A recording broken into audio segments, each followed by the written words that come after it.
O evangelho que nós iremos meditar nesse domingo faz parte de uma série de exortações de Jesus para os seus discípulos, para a igreja, chamado por alguns estudiosos de discurso eclesiástico de Jesus, ou seja, é uma fala de Jesus em que ele quer ensinar aos seus discípulos, né? E como é que nós devemos nos comportar como igreja uns com os outros com relação à nossa salvação. Vejam só, o evangelho, para quem não sabe do que é que nós estamos falando, é aquele evangelho onde Jesus começa assim: se o teu irmão pecar contra ti, vai corrigi-lo. E então Jesus manda corrigir em particular. Se ele não te ouvir, ele vai e diz que nós devemos tomar conosco uma ou duas pessoas como testemunhas. E se finalmente nem isto ele ouvir, então que deve ser levado para a igreja. Depois a igreja então emite a sentença dessa pessoa incorrigível, essa pessoa que não quer emendar a sua vida, e Jesus fala de uma espécie de excomunhão. Ou seja, Jesus diz que nós devemos tratar essa pessoa como se fosse um gentio, né? A palavra da nossa tradução litúrgica fala de pagão, né? Mas gentio aqui quer dizer como um étnicos em latim, ou seja, alguém que pertence aos povos que não são do povo eleito, né? O gentio, um pecador público. Pois bem, por que Jesus está ensinando estas coisas? Bom, em primeiríssimo lugar, para a gente entender essa parábola, esse ensinamento de Jesus, nós temos que ter bem clarinho qual é a finalidade, o que é que Jesus está querendo alcançar, a causa final, né? Porque é sempre esse o problema, esse é o maior problema que existe em nós entendermos as coisas. Se você não sabe por que é que aquilo está sendo feito, você não vai entender. Então, para algumas pessoas, o que Jesus está aqui ensinando é simplesmente uma forma de nós resolvermos nossos problemas internos de relacionamento. Então vamos lá. Jesus está dando um cursinho, né, em que nós vamos ter que resolver problemas familiares, problemas com os nossos amigos, problemas da comunidade da igreja e uma série de procedimentos. Uma vez que você seguiu esse procedimento, está resolvido o problema comunitário. E se você lê as coisas desse jeito, você não entendeu nada. Por quê? Porque Jesus, aqui, o que ele está nos dando mesmo é um caminho para nós ajudarmos os nossos irmãos de igreja a alcançar a salvação. Veja só, nós estamos falando aqui de alcançar a salvação. Se ele te ouvir, tu ganhastes o teu irmão. É aqui que está a coisa. Salvar o irmão.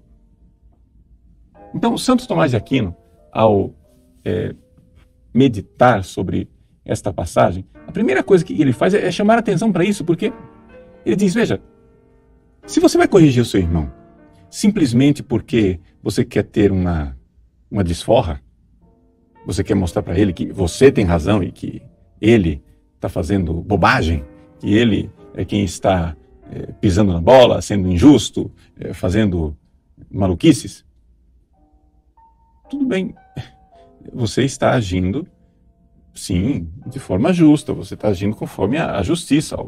O teu irmão te devia R$10, ele só te pagou 5, né? 5 não é igual a 10, portanto, ele está devendo, ele passou a perna em você, você saiu prejudicado, pronto, você vai lá e diz, me paga os R$10. Está faltando 5. Ele não te ouve, você vai lá e chama, esse cara aqui é um mau pagador, tá vendo? Me paga os meus R$5. Ele não ouviu? Muito bem, então você vai e protesta em cartório o título dele. Põe o nome dele no SPC. Entendeu? Acaba com a fama dele como um mau pagador. Mas você fez o processo direitinho, seguiu o manual e está resolvido o seu problema. Mas não é isso que Jesus está nos ensinando. Jesus está nos ensinando a pescar o irmão para Deus. a salvar a alma dele. Então Santo Tomás diz, olha, se você vai fazer tudo isso por uma razão carnal, simplesmente para o seu próprio benefício, nada disso é virtuoso. Nada disso é meritório. O que Jesus está nos ensinando no Evangelho é como é que você deve proceder, porque você precisa entender, nós somos pescadores de homens. Se você quer ter razão, então tudo bem. Você está coberto de razão e seu irmão vai para o inferno. Mas se você quer salvar o seu irmão, a coisa fica bem diferente. Ou seja, aí você entende de outra maneira os procedimentos e os conselhos que Jesus está nos dando. Jesus quer nos salvar. Então o que quer dizer isso? O teu irmão pecou contra ti. O mais importante aqui na história não é o contra ti. O mais importante é que teu irmão pecou. Como que nós vamos fazer para tirar uma pessoa do pecado? Bom, aí você precisa, não é, enxergar a situação a partir do olhar de Deus. Você precisa ver as coisas a partir daquilo que Deus vê. Claro que você está coberto de razão, provavelmente. Claro que seu irmão é desonesto, sem virtude e sem vergonha. Mas como é que a gente vai salvar o irmão? Então, Jesus nos dá o caminho da primeiríssima coisa que a gente precisa fazer é que nós precisamos salvar o irmão, tentar salvar o irmão privadamente. Por quê? Primeira coisa, você tem que lembrar que Jesus está falando isso a respeito de um irmão, ou seja, de um membro da igreja, de uma pessoa que supostamente tem a sua mesma fé, de uma pessoa que sabe o que é o certo e o que é errado, de uma pessoa que já entrou no caminho da salvação, mas que infelizmente tropeçou, caiu, fez alguma coisa de absurda, que ofendeu a Deus e quem sabe até ofendeu você. Mas é importante tirar esse irmão do pecado. Ele é seu irmão. Então, para tirar esse irmão do pecado, para salvá-lo, nós precisamos querer salvar ele inteiro. Ele é um membro da igreja. Ele é um membro do corpo de Cristo. E você não pode começar querendo salvar o irmão jogando a fama dele na lata do lixo. Essa não é a primeira atitude. Santo Tomás nos diz, você quer salvá-lo? Então salve ele por inteiro. E uma das coisas que você precisa salvar é a fama dele. Por quê? Porque a fama, a boa reputação, ela é essencial para a vida. Ninguém vive sem amigos. Se você vai e destrói a fama de uma pessoa com todos os seus amigos, se você vai e destrói a fama da pessoa, causando que todo mundo tenha rejeição a ele, você já está cometendo uma coisa bastante séria. Sabe por quê? Porque esta pessoa, uma vez arrependida, ela vai precisar voltar ao convívio com os outros. Uma vez perdoada dos seus pecados, ela vai precisar voltar ao convívio com os outros, mas como é difícil voltar ao convívio, uma vez que a sua imagem, sua fama, o seu jeito de se relacionar com os outros está manchado. Sim, a gente sabe, por exemplo, que eu posso perdoar uma pessoa, mas não quer dizer que todo mundo perdoou. Eu posso ter esquecido uma ofensa, mas não quer dizer que todo mundo esqueceu a ofensa. Eu sei, assim, por experiência própria, eu já tive situações em que pessoas pecaram contra mim há anos atrás. Eu já resolvi interiormente, eu já perdoei aquele acontecimento. Mas de vez em quando eu encontro alguém que ainda carrega a mágoa daquilo que a pessoa fez comigo. Não, isso eu não perdoo. Então veja como é difícil quando a gente vai e já, ao invés de corrigir o irmão privadamente, já compromete a boa fama do irmão. É bem difícil é uma coisa difícil para uma pessoa no caminho da salvação. É uma pedra de tropeço. Deus quer que nós sejamos salvos e para isso Ele nos dá irmãos. A comunidade de irmãos, a comunidade de cristãos irmãos. E para a gente ter essa comunidade de irmãos, nós precisamos ser benquistos. Nós precisamos, né, conviver pacificamente uns com os outros. Então, esse é um ponto que a gente precisa enxergar, porque é o essencial do que Jesus está tentando nos dizer. Nós precisamos ser pescadores de homens, precisamos salvar essas pessoas e o principal não é você ter a sua desforra, o principal não é você ter razão, o principal não é você mostrar que você é corajoso e dar uma lição de moral para este bendito malfeitor. O principal é você colocar aquele irmão debaixo da luz misericordiosíssima de Deus e perguntar: como Deus vê essa pessoa? Como é que Deus olha para esta alma? Deus quer salvá-lo. Como é que eu posso ser instrumento dessa salvação? Santo Tomás diz: vai, então corrige o teu irmão privadamente. É importante nós entendermos que é um dever nós corrigirmos. Esse é um segundo ponto. Por quê?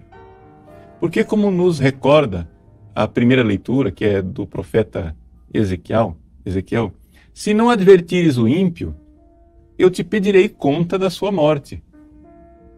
Ou seja, nós precisamos de fato entender que nós temos uma obrigação de corrigir os outros.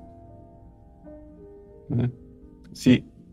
Porém, precisa ficar claro, nós temos a obrigação de corrigir os outros se esta correção, de fato, vejam lá, a finalidade, nós colocamos desde o início, se esta correção, de fato, for uma ocasião para que aquela pessoa seja salva. Santo Tomás de Aquino nos recorda que tem duas coisas que desaconselham que você corrija uma pessoa. Quais são essas duas situações? Primeiríssima delas é quando você, conhecendo a pessoa, conhecendo a situação, você vê claramente que aquilo não vai ser pescaria, que você não vai trazer a pessoa para Deus, mas vai ser pelo contrário. A pessoa vai recrudescer no pecado, a pessoa vai ficar ainda mais fechada, a pessoa vai aumentar a sua maldade e a sua malícia. Existem pessoas assim, que corrigidas, tornam-se ainda piores. Eu sei que é uma avaliação difícil, eu sei que nem sempre na vida prática é fácil da gente avaliar isso, mas é algo que Santo Tomás diz que nós devemos levar em consideração. Por quê? Porque nós verdadeiramente temos que ter em mente isto. É a salvação desta pessoa que importa. A minha correção é oportuna? É oportuna agora, nesse momento? Às vezes, por exemplo, a pessoa está lá, em público, fazendo uma coisa errada. Você vê que não é oportuno você abrir a boca naquele momento, porque ela não vai te ouvir. Aquilo não está causando escândalo. O seu silêncio não está causando escândalo para ninguém. Ninguém está nem notando o seu silêncio. Então você fica quieto. Depois, privadamente, com a pessoa mais calma, mais aberta, você vai lá e corrige. Essa é a primeira coisa. Saber que é uma pescaria. Segunda situação em que Santo Tomás de Aquino desaconselha corrigir o pecador é quando, por acaso, a sua correção vai fazer com que se desencadeie uma perseguição contra a igreja inteira. Então aí, de fato, aí é desaconselhável. Por quê? Porque você vai, corrige, cutuca a onça com a vara curta, né? E a onça vem não somente contra você, mas vai prejudicar a igreja como um todo. Bastante importante a gente levar essas considerações. Mas, no mais, se não tem essas duas situações, nós temos sim a obrigação de corrigir a pessoa. E essa obrigação de corrigir a pessoa, ela se acentua bastante quando, atenção, o seu silêncio, o silêncio que você realiza, pode ser causa de escândalo. Por exemplo, eu sou padre. Eu estou numa roda de pessoas conversando, várias pessoas ali. E de repente, uma pessoa diz um absurdo. Sei lá, a pessoa chega e acusa a igreja, né, de coisas tremendas e diz assim: e o padre sabe disso, ele sabe que é verdade. E você padre fica em silêncio. Vejam, aqui é um caso grave de omissão escandalosa, de silêncio escandaloso. Por quê? Porque o padre, nesse momento, ele é obrigado a chegar e dizer: não, o que o senhor está dizendo é mentira, e o senhor sabe disso. Porque a verdade é essa, é essa e é essa. Então existem momentos em que, atenção, Jesus nos manda corrigir em privado, mas existem situações em que a pessoa está falando publicamente, levando os outros ao pecado e ao escândalo publicamente, e o seu silêncio é culposo. Então, nesses casos assim, você não precisa chegar e dizer, a pessoa vai e causa um escândalo público, você não vai chegar e dizer assim, ó, vem cá privadamente que eu preciso corrigir você privadamente. Não, você não vai corrigir privadamente, você vai corrigir em público. E muitas vezes você tem a obrigação de corrigir, não somente em público, corrigir na hora. Porque o seu silêncio seria escandaloso. Então, eu estou fazendo aqui essas reflexões para vocês entenderem que o que Jesus está nos ensinando, tudo isso, né, são realidades em que Jesus está nos iluminando com uma prudência superior. Uma prudência, vamos usar uma palavra diferente, uma pedagogia para a salvação das almas. Uma pedagogia para pescarmos aquela alma para Deus. Mas atenção, muitas vezes, pecados públicos, notórios e escandalosos precisam ser repreendidos pública e notoriamente, porque o silêncio é que seria escandaloso. Então é isso. Esse é o espírito, digamos assim, do Evangelho. Por quê? Porque se Jesus está nos ensinando a pescar aquele pecador, é claro que Jesus também, e a igreja, na sua prática de amor de 2000 anos, a igreja também sabe perfeitamente quando um pecado, né, nos leva à urgência de ter que pescar, não o pecador, ofensor público, escandaloso e notório, mas pescarmos os ouvintes, resgatarmos, ganharmos os irmãos que estão sendo escandalizados publicamente por aquela situação. Então esses são alguns pontos para que você reflita a respeito desse Evangelho. O importante, e é aqui que eu quero enfatizar, frisar essa coisa bem assim como o centro de tudo, é nós compreendermos que o que Jesus está nos ensinando nesse Evangelho não é um manualzinho rígido, né, formal, inflexível e engessado. O que Jesus está nos ensinando é que nós precisamos, diante das ofensas e dos pecados, sempre ter diante dos olhos o fato que a lei suprema da igreja é a salvação das almas. É por causa da salvação das almas que a igreja corrige privadamente. É por causa da salvação das almas que muitas vezes a igreja é levada a corrigir publicamente. É por causa da salvação das almas que a igreja instituiu a pena, por exemplo, da excomunhão, que é o que Jesus fala aqui no Evangelho. A excomunhão em que uma pessoa é tratada como, embora batizada e católica, é tratada como um pagão. E Jesus dá este poder à sua igreja, dizendo aqui mais uma vez aquilo que ele disse lá atrás a São Pedro. 2 domingos atrás nós ouvimos Jesus falar para São Pedro: tudo que ligares na terra será ligado no céu, e tudo que desligares na terra será desligado no céu. A igreja tem esse poder para a salvação das almas, poder de excomungar se for necessário, para o bem. É uma grande caridade.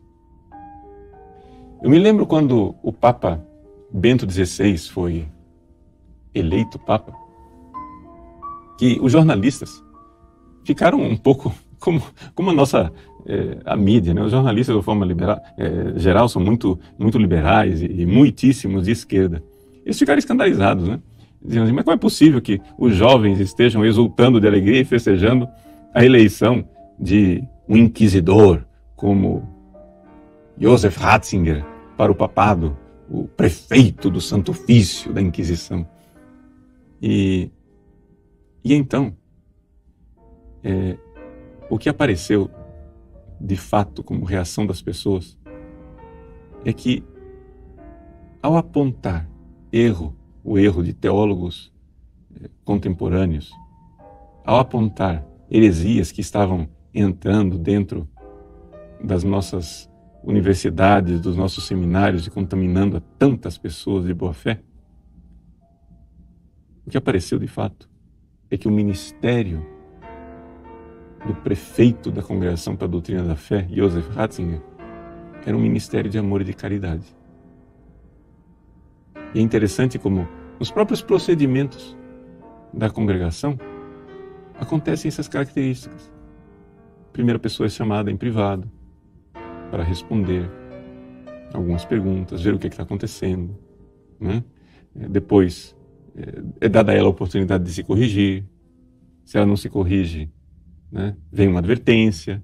Se não segue a advertência, então finalmente vem a condenação, digamos assim, daqueles escritos com notas de advertência. E isso é muito bom. A igreja sempre procedeu assim.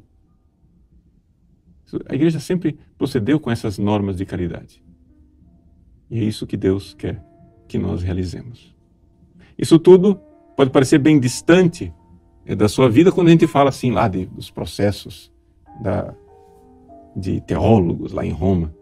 Mas é bem próximo de nós e da nossa vida quando nós falamos da salvação das almas, dos nossos filhos, dos nossos parentes, amigos, colegas, companheiros.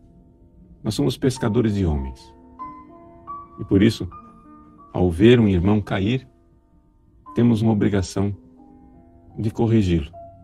E se fizermos isso, nós ganhamos o nosso irmão. Ganhamos para Deus. Ganhamos para o céu. Deus abençoe você. Em nome do Pai, do Filho e do Espírito Santo. Amém.